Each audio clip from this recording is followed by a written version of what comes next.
परिवार को हवेली में रहते हुए 1 हफ्ता बीत चुका था। शुरुआती दिन सामान्य थे, लेकिन धीरे धीरे अजीब घटनाएं होने लगी। ये घटनाएं सिर्फ रात को ही नहीं, बल्कि दिन में भी महसूस की जा सकती थी। हवेली में पहली बार कुछ असामान्य आवाजें सुनाई दी। रात के सन्नाटे में जब सभी सो रहे थे, रसोई से बर्तनों की खड़खड़ाहट सुनाई दी। रिया, परिवार की छोटी बेटी, ने जागकर अपने माता पिता को आवाज दी। जब वे रसोई में पहुंचे तो सारे बर्तन अपनी जगह पर थे।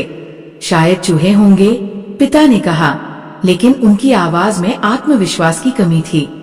अगली रात घर की पुरानी घड़ी, जो वर्षों से बंद थी, अचानक 3 बजे बजने लगी। घड़ी की टिक टिक पूरे घर में गूंज रही थी। ये घड़ी तो हमने चलवाई ही नहीं थी, माँ ने घबराते हुए कहा।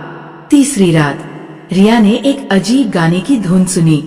धुन हवेली के ऊपरी हिस्से से आ रही थी, जहाँ किसी को जाने की अनुमति नहीं थी। जब वे ऊपर गए तो धुन रुक गई और वहाँ सिर्फ पुरानी चीजें रखी हुई थी।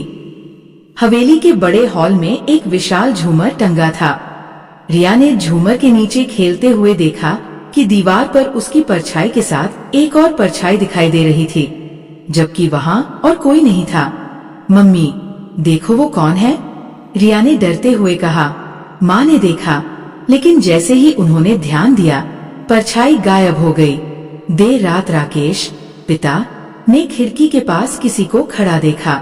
जब उन्होंने पास जाकर देखा तो कोई नहीं था, लेकिन खिड़की के शीशे पर एक हथेली के निशान थे, जैसे कोई बाहर से अंदर झांक रहा हो। हवेली में एक कमरा था जो हमेशा ठंडा रहता था, चाहे बाहर कितनी भी गर्मी हो। माँ ने उस कमरे में घुसते ही महसूस किया कि जैसे कोई उन्हें देख रहा हो। उस कमरे की दीवारों पर पुराने धब्बे थे, जो धीरे धीरे इंसानी चेहरों की आकृतियों में बदलने लगे। एक रात दरवाजे पर जोरदार दस्तक हुई।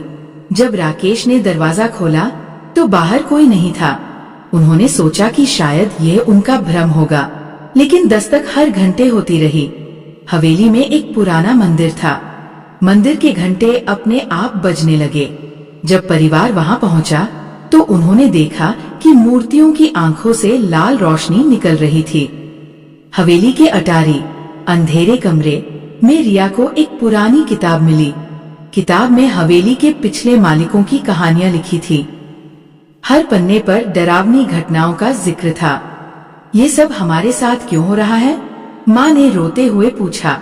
राकेश ने नजदीकी गांव के पंडित को बुलाया।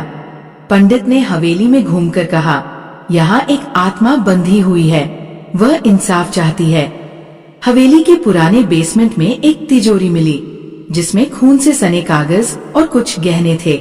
उन कागजों पर लिखी गई बातें हवेली के मालिक के एक काले सच को उजागर करती थी। हर रात घटनाएं तेज होने लगी। रिया के सपनों में एक महिला आती और रोते हुए कहती, मुझे इंसाफ चाहिए। परिवार ने महसूस किया कि अगर वे इस रहस्य को नहीं सुलझाते तो उनकी जिंदगी खतरे में है।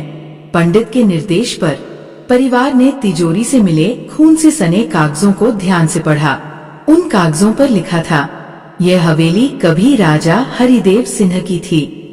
उन्होंने अपनी हवेली में काम करने वाली एक महिला सुमित्रा पर झूठा आरोप लगाकर उसे बुरी तरह प्रताड़ित किया। जब सुमित्रा ने अपने निर्दोष होने का दावा किया तो राजा ने उसे मारकर हवेली के तहखाने में दफना दिया। सुमित्रा की आत्मा तब से इस हवेली में भटक रही है। ये आत्मा बेहद गुस्से में है।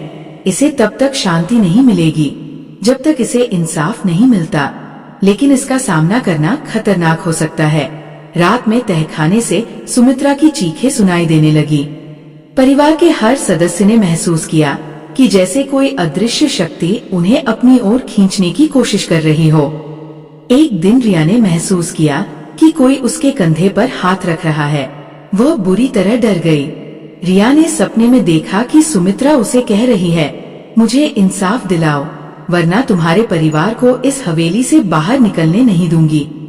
हवेली की दीवारों पर खून के निशान उभरने लगे और अजीब आकृतियां बनती दिखने लगी। परिवार ने ठान लिया कि वे सुमित्रा की आत्मा को मुक्ति दिलाएंगे। उन्होंने पंडित की मदद से कुछ अनुष्ठानों और पुरानी कहानियों को खंगाला। तहखाने की एक दीवार तोड़ी गई। उसके पीछे एक कंकाल और सुमित्रा का पायल मिला। पंडित ने बताया, ये आत्मा का प्रतीक है। इसे मुक्ति दिलाने के लिए इसे पवित्र स्थान पर ले जाना होगा। जब पायल को उठाया गया तो सुमित्रा की आत्मा प्रकट हुई। उसने परिवार से कहा, मुझे इंसाफ चाहिए।